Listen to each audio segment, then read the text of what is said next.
Good morning. This is Dan Cummins, Chevrolet and Buick in Paris, Kentucky, the great city of Paris, Kentucky. And it is an incredibly beautiful day today.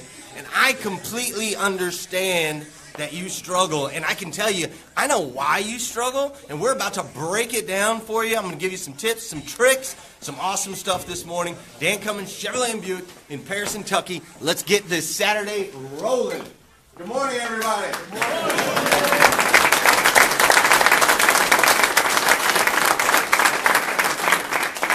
Make sure this is working. This is working. Okay, great. All right, up there on the board, what does that say? Everybody read it for me. Soft. Soft. How does that word make you feel? Soft. Right? I hear this word a lot. I'm going to be honest with you guys this morning. Some people think we're soft around here. Okay? They think you're soft. As individuals, salespeople, you younger people, they think your entire generation is soft. Think you guys don't have what it takes, that you guys won't dig in, that you don't have that hunger, that you don't have that fire. So when I see the word soft, I actually think of this guy right here. Okay? Anybody been in my office lately? Looked in the tank? Because there ain't no shrimp in there anymore. They've all gotten eaten. The reason they got eaten is because at some point they grow and they get a little bit bigger and they have to kick their shell off. And they have to grow a new shell. When they kick the shell off, they're what? Soft. Soft. And then I got a little puffer fish in there that runs over there and he just destroys them. So that's one of the things I think about with the word soft. I also think about this guy right here.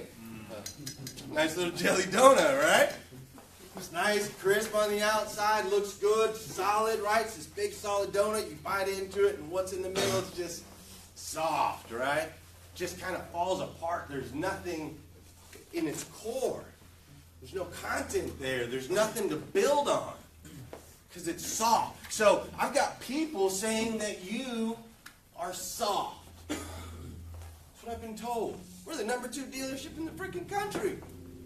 But people think we're soft. So we're going to dive into that a little bit because I have some managers in this dealership that have been in this business an incredibly long time, that have been grinding for an incredibly long time, and that have proven to me that they're not soft. So I actually sent them a message last week. I asked them a question, and I'm going to share their answers with you this morning. Okay? When you were new to the business selling cars, what motivated you the most? And what would you say was the one thing that brought out that tiger in you? So my first response here is I've got Mr. Sam Cox. Sam Cox says, being the best, winning, making everyone else look like rookies instead of me. My family and survival were important, but I had a need to be the best. I wanted someone else to have to pay for everything life had put me through. The hard work was always worth it. I had to succeed. That's what he's got inside his donut. Okay? He's not soft. You guys know he's not soft. You work with him every day. That's what he's got at his core. Michael Kerrigan said, mastering my craft. The satisfaction of getting my way on the floor because I knew I could use my head better than the customer and most of the guys around me, and the feeling of turning garbage into a car deal. The reward of the pride of being a true pro and seeing things through to the end. The above in the immediate. Greater motivator being my humble upbringing and wanting much more for myself and my loved ones. Kerrigan's a fighter. If you don't know his story, go talk to him about it. He's a fighter, man. He came from the service industry. His house didn't have AC or heat for 4 years in Kentucky. And he never once complained about it. That guy's freaking tough. He's tough as nails. This is what's at his core. He's here in this building. Spend some time with him. Jeremy Linden said, I had to exceed the standards my father set for me. Money is a big part of it. I didn't have the luxury of reassurance growing up. I think that drives me the most. You guys realize he's our finance director? And money's part of his passion? That fits, right? No wonder the guy does such a freaking good job. He also bought his parents a house. and they live upstairs, and he chose to live in the basement of the house. It's his house. He lives downstairs so that his parents can have a good life. Zach Toomey says, I wanted to make my family proud, and he didn't have a choice because Robbie would have kicked his ass. Let's just be honest. I refused to be average. At first, I was. But then I realized that what I do now is going to determine my future. My family will not want for anything. I will be someone who my father and mother are proud to say is their son. Do you think his parents are proud now? No. His mom is. He's kicking butt, he's taking names, he's young. He's got himself a beautiful fiance. He just got his house. He's doing a great job on the desk. He's one of our top managers month in and month out. He's awesome. This is what's at his core. Malcolm Thomas, when I was new to the business, I was scared to death. Had no idea what I was doing. But the one thing that made me wake up every day and go get it was just the fact that it doesn't matter what I'm doing, I want to win. Scratch that. I have to win. It's a blessing and a curse, but damn it, keeps me motivated, man. You ever seen that guy on the court? You ever see him on the field? Not just to mention what he does in this place. He puts up phenomenal numbers as a finance guy that's only been back there, what, a year now? But if you ever see him on the court or on the field, you better hope he's on your team. I can tell you that right now.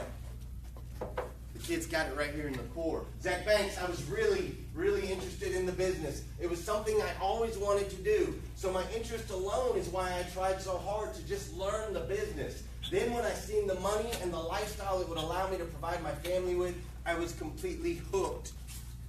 Banks is a grinder. I've sent him out to people's doors. He's had to get cars back for me before. The people won't call me back. People won't give me my steps. I'm like, Zach, where you at? He's got a passion and a fire inside him. It's what feeds him and fuels him every single day. Paul Meyer, I struggled my first 2 months in the business because he could barely see over the counter. I almost quit 3 to 4 times. I doubted my ability to connect on a personal and transactional level with my customers, but then it clicked. I realized I could outwork and outlearn my coworkers and my customers. The most satisfaction I got was to see people I'd sold 2, 3, and 4 cars to see families put their trust in me in all of their needs. I saw myself as an important member of the team and a cornerstone of the dealership. I took pride in my fearless approach to every customer and every deal. Learning to bounce back from a tough close or a rough day is what gave me the confidence to reach higher. Do you guys see him doing that every single day out there? Every single day. Paul interacts with more customers than probably any of us. He's constantly bouncing one customer to the next, making sure his follow-up's done, making sure his customers are satisfied. That is why he's in the position he's in now. That's his core. It's what he cares most about. Corey Brewer, I was tired of accepting the norm, waking up, going to work, making a small hourly wage, doing construction. I had to rely on my church a few times to give my family and I food. When I started in Dan Cummins and seen all the success that surrounded me, I knew then we would never worry about our next meal or if we could pay the bills. I was determined to become the best and provide for them and give them everything they could ever dream of. If you follow Corey on Facebook, his family is beautiful. He looks good in women's clothing. If you haven't seen that, go back and check it out. He's got a wonderful family, and he grinds, and he grinds, and he grinds every single day. Because this is what he's got in the center. This is what he's made of. Brian Taylor, the battle within is the hardest to win. For me, it was the voice in my head that said, I'll only ever be average. It was an opportunity to prove to myself that I could be great at something. Beating everyone else was a bonus, but beating me, or who I limited myself to be, is the real challenge. I had to win because I didn't think I could. I am terrified of mediocrity. The fear is the beast that feeds me. God will provide for my family, but it's up to me to prove to myself that the voice in my head is a liar. I'm surrounded by superstars now, and it's a daily struggle. Does that sound like a guy that's comfortable? That's just going to lay down? Does that sound like a guy that's like, oh, well, I had a bad month, I had a bad day, no big deal? And this guy, every time he'll send me a message like, hey, Glenn, can we talk? And I'm like, yeah, Brian, we can talk. But in the back of my head, I'm like, yes, Brian, your job's secure. You're okay, buddy. You're doing a great job. He wants to pencil every freaking deal. He wants to close every deal. It breaks his heart when you guys don't sell cars. It breaks his heart. That's what he is in his core. That's his why. So I looked further into this. I'm like, okay, why are they saying some of my guys are soft? I got my leaders up here. This is what's at their core, right? So it really, what I find is it's not what you do, but it's why you do it. That is the difference between those of us that make it to the higher levels and those of us that don't. Okay, there's different, let's look at Conor McGregor, Floyd Mayweather, right? The biggest fight in I don't know how long. This is going to go on tonight. And these guys are getting paid ridiculous amounts of money, right? Ridiculous. They're both what, like 5'6"? 100, a combined weight of like 280 pounds between the both of them. These aren't big guys. These are little guys, and they figured out that it's not what I do, it's why I do it. They're the most passionate people. We follow them because of their passion. Not because they're huge or they're big or even their talents. Mayweather's only knocked out, 2 people his whole career? We follow them because of their passion, because of what they've got inside. It's their why. So I went to Forbes magazine, I read those, and I'm like, okay, so if we know that it's all about the why, how can I teach my guys, to bring out what that why is? Because some of you guys are a little bit younger, and it took a long time for me to figure it out. And I'm sure it's difficult at your age to figure things out. So I went into Forbes, and basically there's an article written by Margie Worrell, which was awesome. And she said there's 4 questions you must answer to figure out your why. And these 4 questions are: what makes you come alive? What are your innate strengths? Where do you add the greatest value? And how will you measure your life? So as I read through the article, I thought, okay, let's apply this to myself. I have been fairly successful up to this point in my life. I'm nowhere near where I'm going to end up, but I figure I can use myself as a bit of an example today. Okay, so when I ask myself what makes me come alive, and yes, that's the Raiders, and football does make me come alive, but it's more than just football. It's competition. It's the game. It's the drive and the fight and everything that these guys have to do so that they can play 16 games a year, or hopefully in this season 19 or so for my Raiders, not for your team. Okay, but the underdog mentality, the guys coming back and winning, all that stuff makes me come alive. I'll be the first to tell you, I cry a lot in sports. I cry when that little 8-year-old girl goes up on the stage for America's Got Talent and just belts out like this incredible sound, and it's just her moment. That moment captivates me. It makes me feel alive.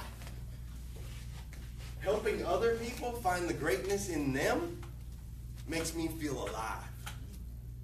I love it when you guys succeed. I love it when I see Laura come in here and she doesn't even know if she should be here, and she had been out the night before, but she had just happened to run into R.C. Hazard, and we were about to have a class, and she had one opportunity to get in here, and she's here in the morning, and she probably shouldn't have been here that morning because it had been a late night for her, but she was like, I don't know what I'm doing.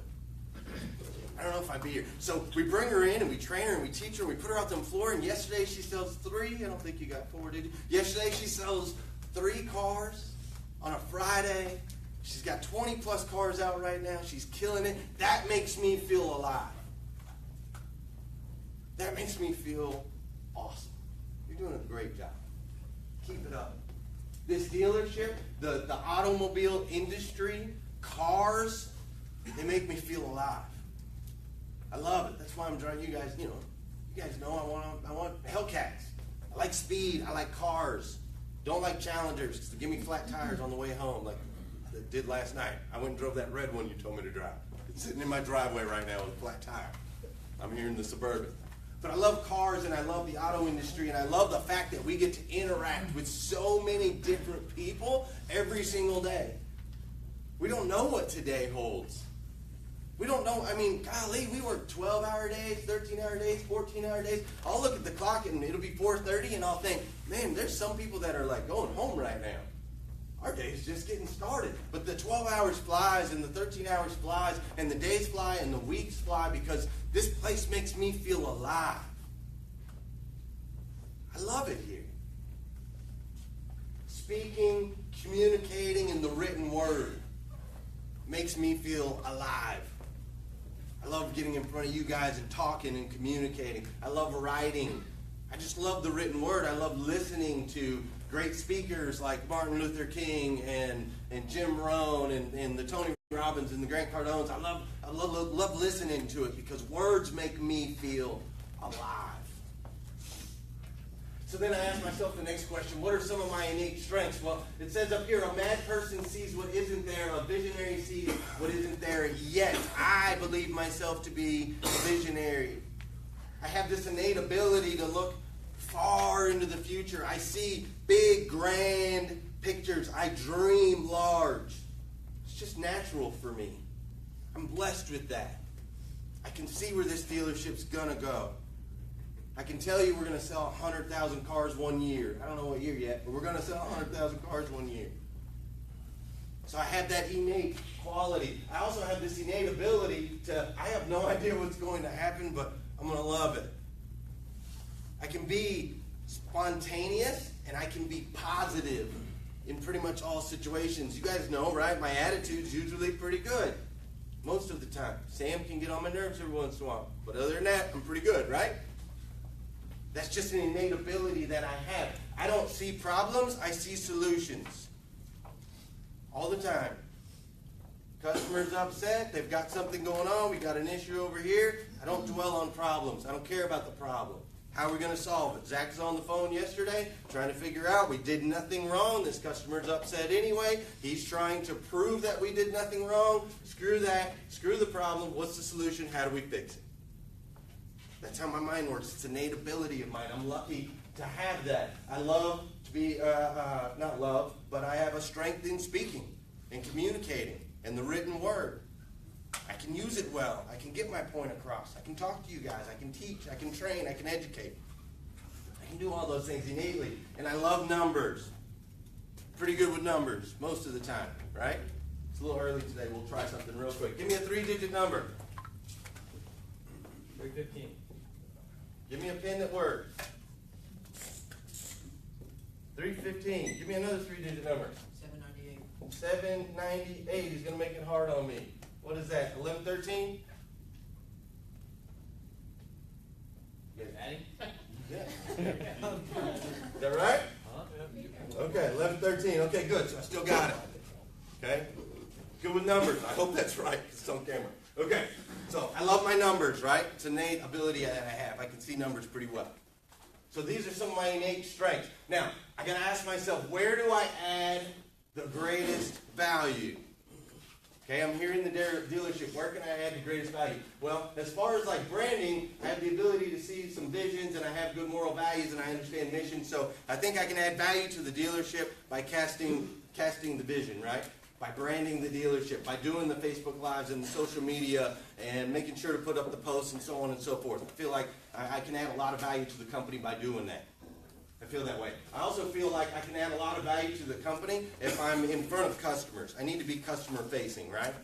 Do you guys agree? Yes. Okay, I need to be like shaking hands. Sam says it all the time, shaking hands, kissing babies, right? I need to be in a customer area. I don't think I'd add as much value to the dealership like turning wrenches back there in the corner.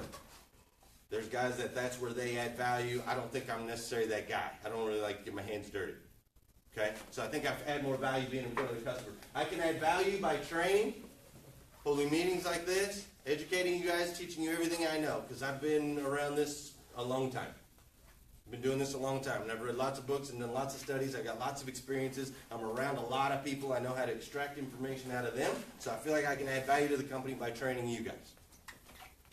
I feel like I can add value to the company by working deals, by not necessarily just penciling deals, but working deals from all sides, like looking, using my math skills, looking at our used car numbers, making sure that we're profitable, knowing where our paces are, knowing how much inventory we're supposed to have, working deals every once in a while, making sure our pricing is right, things with numbers, right? I can add a lot of value to the company in those areas. And lastly, I can add a lot of value to the company in a leadership position. I believe that I can do this because I can help build the dealership in different ways by building the people from the inside as well as putting processes in place on the outside. Lastly, how will you measure your life? This is the last question I had to answer. And here's the first thing that popped into my head. I want to inspire people. I want someone to look at me and say, because of you, I didn't give up. When it comes down to the end, whatever that time is, hopefully a long time from now, but when it comes down to the end, I personally will measure my life on my ability to inspire others. I want to know that I helped as many people as humanly possible. Bring the greatness right on out of you. I want to know that my posts, my life, my family, my career, that it inspired other people to do better, to reach higher. I will measure myself that way. I'm also going to measure myself as far as the spiritual side of things. I will measure myself on my ability to help you guys see that there's a spiritual side to you. And that it's important that you feed that spiritual beast inside you, that you're not just a rock, that you're not just a stick, that you actually matter, you're a part of something bigger. I will measure my life on the success of this dealership. I've been here 7 years now. I will be here much, much, much longer, God willing, and Josh and Dusty approved. When I look back on that final day, I will remember these days. I will remember these times. I will remember the success that we had in this dealership, and I will measure my life based on how far we go. I will also measure my life. I love Corona.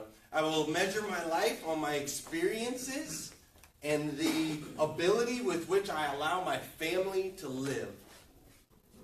Are we going to live paycheck to paycheck, struggling over every bill? I'm not down with that. Are we just going to be stuck in Paris, Kentucky forever just trying to make it? No, can't have it. I'm going to measure my life based on the experiences I get to give to my kids, to my wife, and the life that we can live where we can buy what we want to buy when we want to buy it. Lastly, I'm going to measure my life based on my friends, my family, all of the people around me. I'm going to measure my life based on what kind of value I added to them. I don't want to be a taker. I don't want to be a disappointment. I don't want to let people down. I don't want my kids to grow up and see me as soft. Not going to have it. So these are all the ways that I'm going to measure my life. Basically, what I'm trying to say is, I know why I'm here, day in and day out. I completely understand why I'm here. My question to you is, do you know? Do you know why you're here? Because if you're here for a paycheck, you're toast. You're done. You're soft. It won't hold up. I promise it won't hold up. You might train, you might get to know your Cardones, you might get to know some stuff, you might build that little outer shell, but then you're going to hit a point where you're trying to get a little bit bigger, you're going to break the shell off, and you're going to get eaten alive. You can get eaten alive if you do not know why you're here. See, you guys have to understand, when we have a bad week or a bad day or a bad month, I don't just think, oh, that's a bad month, I'm going to get a bad paycheck. No, I think, holy crap, man, I'm letting my friends down, and I'm disappointing, my family. And then I think, golly, if we don't get these numbers up, and if we're letting customers out of here, we're letting customers, be pissed off, then, I'm not going to get to experience life the way I want to experience it. I'm not going to get to freaking fly helicopters and travel to islands and drink Coronas. I'm not going to get to take my family to all these places. That customer walks out. I don't get to do that. Then I'm going to think, holy crap, man, if these customers, if we're having a bad day, a bad week, a bad month, I'm letting Josh and Dusty down, I'm letting the company down, and if we're letting the company down, then how am I going to measure up later as the GM of Dan Cummins, Chevrolet? I'm going to look back and go, golly, at one point we were good, but we failed. When that customer walks out the door, I'm thinking, golly, like I feel bad. The spiritual side of me just doesn't feel good. So my attitude kind of gets piss poor because we're not succeeding and we're not breaking records and we're not pushing the envelope. And so now I'm affecting the spiritual side of myself, which makes it even harder to tap into the spiritual side of other people. If I'm not strong in spirit, how am I supposed to bring it out of you? And then lastly, when that customer walks out the door and they don't buy a car, I'm thinking, holy crap, man. Like, I'm going to measure myself on my ability to inspire millions? But how am I going to do it if I can't even sell that guy a car? How am I going to do it if we're not? I mean, we're small, guys. Let's just face the facts. We sell 850 cars a month. Okay. There's 250,000 people in Lexington alone. What's 850 cars? It's nothing. It's a drop in a bucket, or in an ocean. It's nothing. We have to get bigger. We have to. So that's my thought process every day. It's not, oh no, we didn't sell enough cars so my check's going to suck. No. It's way bigger than that. It's so much bigger than that. And I know for a lot of these guys it is too. So let's recap real quick. Take a screenshot if you want to, or take notes, because these are the questions I need you to answer for yourselves. I need you to take some time. Go find a quiet corner somewhere. Okay? I'll get out of the way. Take some time. Find a quiet corner. Ask these questions of yourself. What makes you come alive? What are your innate strengths? Where do you add the greatest value? How will you measure your life? When you answer these 4 questions, it will help you through your struggles. When you're struggling to get to 20 or you're struggling to get to 30, if you from day one, from August 1st to now, if every single customer you were in front of, every single interaction that you had, you thought about all your whys and the effect that was going to have if that customer was unhappy, or if that customer you didn't follow through, or if you didn't sell that customer, if you fought like that every single day, you wouldn't be worried about your 20, I promise. You wouldn't be worried about your 30, I promise. The only thing you'd be worried about is how you going to keep track of all the freaking customers that are pouring in the door to see you. That's the only thing you're going to have to worry about. Okay? So take some time, please. Do this. We currently have, I believe it's 69 appointments today. We've got 69 appointments today. We've got 79-degree weather, which is awesome, right? We got a big fight to look forward to later. It's going to be super cool. Like, today is a beautiful and incredible day. We're all here. We're all above ground. We've all got opportunity. It's going to be awesome. So if you guys want to join me in having an incredible day today, let's stand up, tell everybody what we do here at Dan Cummins. Because I particularly am on a mission to eradicate the negative stigmas associated with the car business. I can do this by making people feel special with the Lord, feel like they're the only one. I'll offer an experience that will exceed my customers' expectations today, tomorrow, and in the future. I will not just sell cars, I will create fans. Good day today!